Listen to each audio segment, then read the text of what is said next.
Hello friends, MG classes के YouTube channel में आप लोगों का स्वागत है। आज हम लोग पुनः एक बार SSC CPO SI 2023 को ध्यान में रखते हुए जो 500 GK/GS प्रश्नों का सीरीज चलाया जा रहा है, जो विभिन्न SSC की परीक्षाओं में पूछा गया प्रश्न है, वो परीक्षा SSC CPO 2023 की परीक्षा को ध्यान में रखते हुए जितने भी महत्वपूर्ण प्रश्न हैं उसको आप लोगों के लिए इसमें रखा गया है। तो उसी सीरीज को आज आगे बढ़ाते हैं। इस सीरीज का पहला प्रश्न, आज का पहला प्रश्न है और इस सीरीज का 43 नंबर का ये प्रश्न है। इसके पहले 42 क्वेश्चन आप लोगों को पढ़ाया जा चुका है। आप लोग जा करके प्लेलिस्ट में देख लीजिए और वहाँ से जो है कि उसका अध्ययन कर लीजिए। ठीक है, बहुत ही महत्वपूर्ण प्रश्न है ये। SSC CPO SI परीक्षा को ध्यान में रखते हुए सीरीज चलाया जा रहा है। तो इसका पहला प्रश्न आज का देखते हैं। निम्नलिखित में से कौन सा एक संवैधानिक निकाय नहीं है? तो निम्नलिखित में से कौन सा एक संवैधानिक निकाय नहीं है? तो इसमें नीति आयोग, राष्ट्रीय अनुसूचित जनजाति आयोग, वित्त आयोग, चुनाव आयोग। तो कौन सा नहीं है? नीति आयोग। कौन सा नहीं है? नीति आयोग। ठीक है, स्थापना इसका कब हुआ था? 1 जनवरी 2015 को इसकी स्थापना हुई थी। ठीक है, नीति आयोग की। तो नीति आयोग संवैधानिक निकाय नहीं है। राष्ट्रीय अनुसूचित जनजाति आयोग, वित्त आयोग, चुनाव आयोग, ये सब जो है कि क्या है? संवैधानिक निकाय हैं। ठीक ना। वित्त आयोग ये अनुच्छेद 280 के अंतर्गत है। ठीक है, अनुच्छेद 280 के अंतर्गत स्थापना कब हुआ था वित्त आयोग का? तो वित्त आयोग का स्थापना 1951 में कब हुआ था? 1951 में। ठीक है, मुख्यालय इसका कहाँ है? तो नई दिल्ली। कहाँ पे है? नई दिल्ली।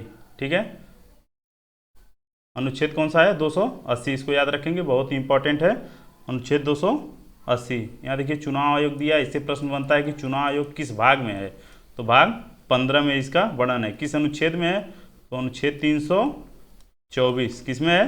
अनुच्छेद 324 में इसका वर्णन है। ठीक ना। इसके चुनाव आयोग में जो सदस्य होते हैं कितने होते हैं? तो एक मुख्य निर्वाचन आयुक्त होता है। ठीक है, और 2 जो है कि अन्य आयुक्त होते हैं। ठीक है, इनकी नियुक्ति कौन करता है? तो राष्ट्रपति। कौन करता है? राष्ट्रपति इनकी नियुक्ति करता है। कार्यकाल इनका कितना होता है? तो 6 वर्ष या 65 वर्ष। ठीक ना, 6 वर्ष या 65 वर्ष, जो भी पहले हो इनका होता है। ठीक ना। एक बहुत ही महत्वपूर्ण प्रश्न पूछा जाता है, SSC में काफ़ी बार पूछा गया है। प्रश्न ये है कि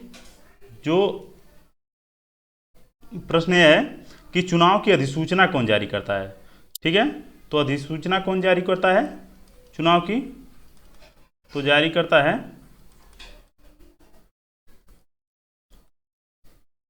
राष्ट्रपति। कौन जारी करता है? राष्ट्रपति।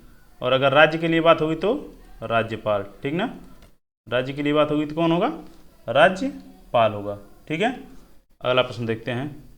अगला प्रश्न है, राष्ट्रगान को हिंदी संस्करण में कब अपनाया गया? तो राष्ट्रगान को हिंदी संस्करण में कब अपनाया गया? पहला ऑप्शन है 26 जनवरी 1950, दूसरा 24 जनवरी 1950, तीसरा 2 अक्टूबर 1948, चौथा है 15 अगस्त 1947। तो कब राष्ट्रगान को अपनाया गया था? तो 24 जनवरी 1950। ठीक ना, तो आंसर क्या हो जाएगा? बी। कौन सा आंसर हो जाएगा? बी। और प्रश्न इससे पूछता है, इसी दिन जान लीजिए और एक भी प्रश्न, राष्ट्रीय गीत। ठीक ना, इसको भी कब अपनाया गया था? तो 24 जनवरी 1950। और 24 जनवरी 1950 को संविधान सभा की अंतिम बैठक भी हुई थी। ठीक ना, कि अंतिम बैठक किस दिन हुई थी? तो 24 जनवरी 1950। और इसी दिन डॉक्टर राजेंद्र प्रसाद को भारत का पहला राष्ट्रपति चुना गया था। ठीक ना, भारत का पहला राष्ट्रपति चुना गया। कब चुना गया? तो 24 जनवरी 1950 को। ठीक है, 24 जनवरी 1950 को। एक प्रश्न और बहुत बनता है SSC में कि राष्ट्रीय ध्वज को कब अपनाया गया था? आपको जो भी प्रश्न बताए जाएंगे वो परीक्षा के दृष्टिकोण से बहुत ही महत्वपूर्ण होंगे, वो किसी न किसी परीक्षाओं में आए हुए प्रश्न होंगे जो आप लोगों को बताया जाएगा। ठीक है, इसलिए ये जो है कि 500 प्रश्नों का सीरीज चलाया जा रहा है कि जो विभिन्न परीक्षाओं में पूछे गए महत्वपूर्ण प्रश्न हैं उन्हीं को इसमें कवर किया जा रहा है। ठीक है, राष्ट्रीय ध्वज कब बनाया गया था? तो 22 जुलाई 1947। कब बनाया गया था? 22 जुलाई 1947। ठीक है, अगला प्रश्न देखते हैं। अगला प्रश्न है, भारतीय संविधान का कौन सा भाग संविधान की आत्मा कहलाता है? प्रश्न क्या है? भारतीय संविधान का कौन सा भाग संविधान का आत्मा कहलाता है, संविधान की आत्मा कहलाता है? ठीक है, तो ऑप्शन क्या क्या दिया गया है? मूल अधिकार, राज्य की नीति निषेध तत्व, उद्देशिका और संवैधानिक उपचारों का अधिकार। तो इसमें दो है, एक तो उद्देशिका भी है, संविधान की आत्मा कहलाता है, और एक संवैधानिक उपचारों का अधिकार भी। तो संवैधानिक उपचारों का अधिकार किस में है? अनुच्छेद 32 में मूल अधिकार के अंतर्गत आता है। किस में आता है? मौलिक अधिकार के अंतर्गत आता है। ठीक ना, ये मौलिक अधिकार के अंतर्गत अनुच्छेद 32 के अंतर्गत आता है। और इसे कौन कहा था? तो डॉक्टर भीमराव अंबेडकर ने कहा था। ये जो है कि संवैधानिक उपचारों का अधिकार जो संविधान की आत्मा है वो किसके अनुसार है? डॉक्टर भीमराव अंबेडकर के अनुसार है। ठीक ना, ये भी प्रश्न बहुत ज़्यादा बनता है कि डॉक्टर भीमराव अंबेडकर के अनुसार संविधान की आत्मा किसे कहा गया है? तो संवैधानिक उपचारों का अधिकार, और अनुच्छेद 32 में इसका वर्णन किया गया है। ठीक है, किसके अंतर्गत आता है? तो मौलिक अधिकार के अंतर्गत आता है। वैसे हमारा आंसर क्या हो जाएगा? उद्देशिका। आंसर हमारा क्या हो जाएगा? उद्देशिका हो जाएगा। ठीक ना, तो संविधान की आत्मा किसे वैसे पूछा जाए तो संविधान की आत्मा कौन क्या है? उद्देशिका है। लेकिन अगर यही पूछा जाए कि डॉक्टर भीमराव अंबेडकर के अनुसार, तो संवैधानिक उपचारों का अधिकार क्या है? संविधान की आत्मा कहलाती है। ठीक ना, तो उद्देशिका सबसे पहले संविधान सभा में प्रस्तुत कौन किया था?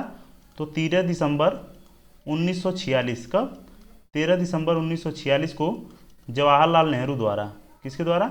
पंडित जवाहरलाल नेहरू द्वारा संविधान सभा के सामने उद्देश्य प्रस्ताव को प्रस्तुत किया गया था। ठीक ना, उद्देश्य प्रस्ताव को प्रस्तुत किया गया था। ठीक है, और इस संविधान सभा में सहमति कब बनी इस पे? तो 22 जनवरी 1947 को। कब बनी? 22 जनवरी 1947 को उद्देश्य प्रस्ताव पर सहमति बनी। एक प्रश्न और बनता है, काफ़ी परीक्षा हो जाती है कि उद्देश्य प्रस्ताव में कितनी बार संशोधन हुआ है? तो इसमें कितनी बार संविधान संशोधन हुआ है? ये बहुत ही महत्वपूर्ण प्रश्न है। ये कई बार पूछा गया है परीक्षाओं में कि कितनी बार संविधान संशोधन हुआ? तो एक बार। कब हुआ है? एक बार मात्र संविधान संशोधन हुआ है। ठीक है, अगर प्रश्न पूछे कितनी बार हुआ है तो एक बार हुआ है। ठीक है, अब ये पूछ ले कि कब हुआ है अगर, तो 42वां संविधान संशोधन 1976। कब? 42वां संविधान संशोधन 1976 द्वारा संविधान की उद्देशिका या प्रस्तावना में संशोधन किया गया था। इसे प्रस्तावना भी कहते हैं। तो इसमें जो है कि क्या क्या जोड़ा गया था? कौन से 3 शब्द? तो समाजवादी, पंथ निरपेक्ष, समाजवादी, पंथ निरपेक्ष और अखंडता शब्द। क्या? और अखंडता शब्द जोड़ा गया था। ये 3 शब्द 42वां संविधान संशोधन द्वारा 1976 में जोड़ा गया था। ठीक ना, तो ये प्रश्न हो गया कितनी बार संशोधन हुआ? तो एक बार हुआ था। और कौन सा संविधान संशोधन था? तो 42वां संविधान संशोधन 1976, उसमें 3 शब्दों को जोड़ा गया था। ठीक है, अगर आप और देखते हैं, और इसी में प्रस्तावना में एक और प्रश्न पूछता है कि प्रस्तावना में संविधान के अंगीकरण की तिथि क्या है? तो संविधान के अंगीकरण की तिथि जान लीजिए 26 नवंबर 1949 है, वो दिया गया है प्रस्तावना में। इसका जिक्र है लास्ट में प्रस्तावना में, जो हम भारत के लोग से शुरू होता है उसमें जो है कि 26 नवंबर 1949 को बताया गया है कि संविधान के अंगीकरण की तिथि क्या है? 26 नवंबर 1949 है। ठीक ना, इसी दिन आंशिक रूप से संविधान लागू हुआ था। किससे? आंशिक रूप से संविधान लागू हुआ था। ठीक ना, आंशिक रूप से संविधान लागू हुआ था। ठीक है, अगर पूर्ण रूप से पूछ ले कि पूर्ण रूप से संविधान कब लागू हुआ था, तो पूर्ण रूप से संविधान लागू हुआ था 26 जनवरी 1950। कब हुआ था?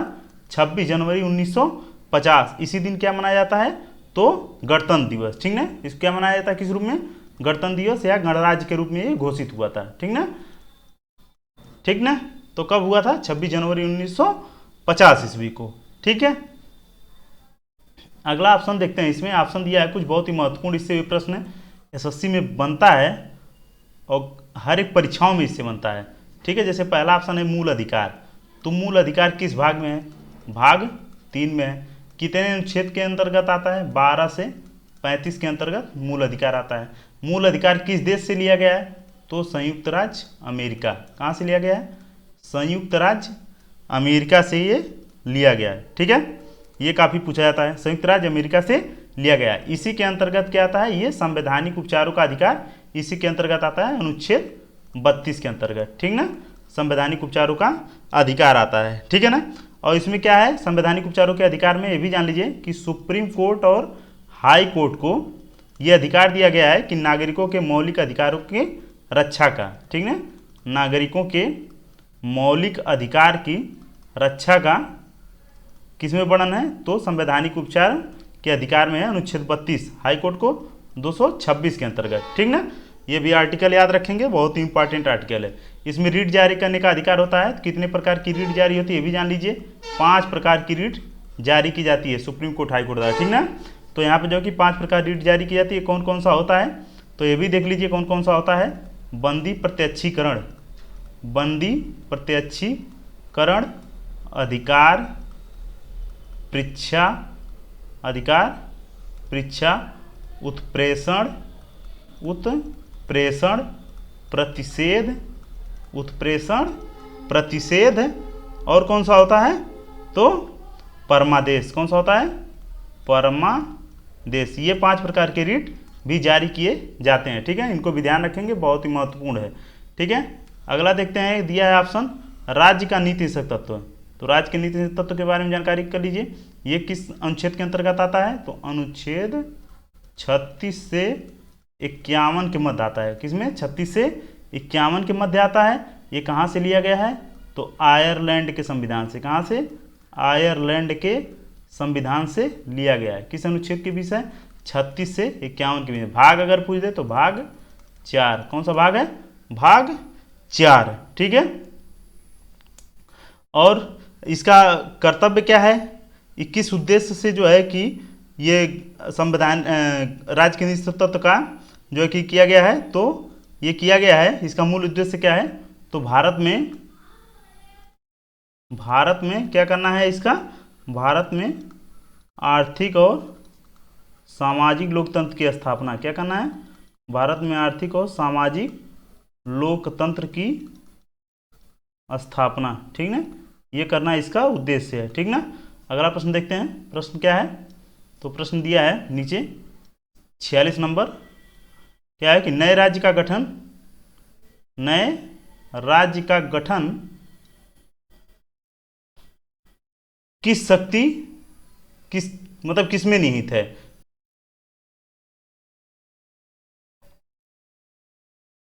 तो नए राज्य के गठन की शक्ति, नए राज्य के गठन की शक्ति किसमें निहित है? तो संसद में। किसमें निहित है? संसद में निहित है। ठीक ना, नए राज्य के गठन की शक्ति किसमें निहित है? संसद में निहित है। ठीक है, अगला प्रश्न देखते हैं। अगला प्रश्न है सतपुड़ा श्रेणी की सबसे ऊंची चोटी है। तो सतपुड़ा श्रेणी की सबसे ऊंची चोटी कौन सी है? तो आंसर इसमें दिया है, ये जो है कि सतपुड़ा श्रेणी की सबसे ऊंची चोटी धूपगढ़, अमरकंटक, जारगा और दिलवाड़ा। तो आंसर क्या हो जाएगा इसमें?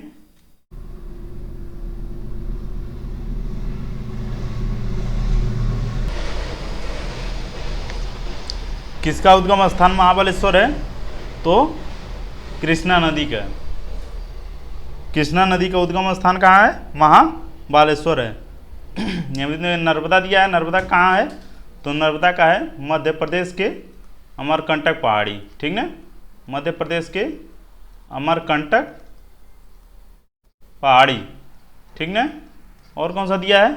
ताप्ती। ताप्ती कहाँ से? तो ताप्ती है बैतूल जिला, बैतूल जिला में मुल्ताई से। कहाँ से?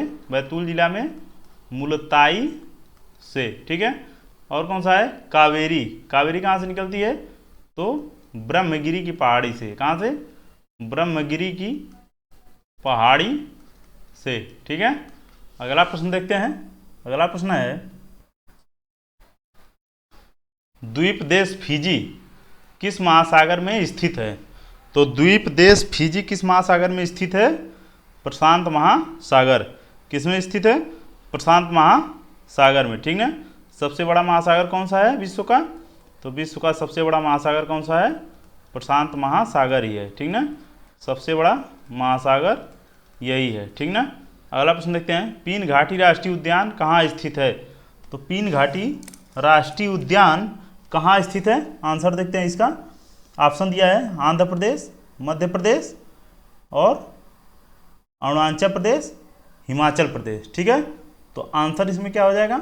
आंसर हमारा हो जाएगा हिमाचल प्रदेश। क्या हो जाएगा?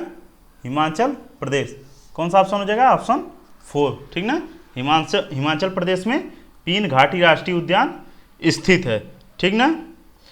और भी राष्ट्रीय उद्यान यहाँ पे है, उसको भी देख लेते हैं जो इम्पोर्टेंट है। सिंबलवाड़ा राष्ट्रीय उद्यान। कौन सा?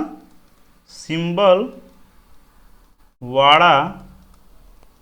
राष्ट्रीय उद्यान, ठीक ना। सिंबलवाड़ा राष्ट्रीय उद्यान। एक और है इंदरकिला राष्ट्रीय उद्यान। ये कहाँ पे है? सब हिमाचल प्रदेश में। कहाँ पे है? हिमाचल प्रदेश में स्थित है, ठीक है। अगला प्रश्न देखते हैं, भवाई किस राज्य का लोक नृत्य है? तो भवाई किस राज्य का लोक नृत्य है? तो राजस्थान का। कहाँ का लोक नृत्य है? राजस्थान का, ठीक ना। ये जो है कि भवाई जो लोक नृत्य है, ये भवाई क्षेत्र में भवाई जाति द्वारा किया जाता है, ठीक ना। ये मेवाड़ क्षेत्र में, कहाँ पर? मेवाड़ क्षेत्र में ये नृत्य जो है कि भवाई जाति द्वारा किया जाता है, ठीक ना। कहाँ पर? राजस्थान में। अगला प्रश्न है, निम्नलिखित में से कौन सा राज्य भारत का सबसे बड़ा जूट उत्पादक राज्य है? कौन सा है? तो यहाँ पे जो है कि ऑप्शन दिया है राजस्थान, कर्नाटक, पश्चिम बंगाल, एक और है। तो आंसर हमारा मिल गया पश्चिम बंगाल, ठीक ना। जूट उत्पादक में सबसे बड़ा राज्य कौन सा हमारा है? तो पश्चिम बंगाल, ठीक ना। लगभग 50% तक यहाँ पर अकेले जूट उत्पादन होता है, ठीक ना। तो आज के लिए बस इतना ही, मिलते हैं अगले वीडियो में। तो सभी दोस्तों से यही निवेदन है कि इसको जो है कि लाइक करें, शेयर करें चैनल को और सब्सक्राइब करें, ताकि जो है कि हमारा भी मनोबल ऊंचा हो और हम अधिक से अधिक अच्छा से अच्छा कंटेंट आपको परीक्षा के दृष्टिकोण से अन्य भी परीक्षाओं की तैयारी कराने में आप लोगों की मदद कर सकें। और एसएससी सीपीएसआई का ऐसे सीरीज जब तक आप लोगों की परीक्षाएं नहीं हो जाती हैं तब तक हम कंटिन्यू रख सकें। धन्यवाद।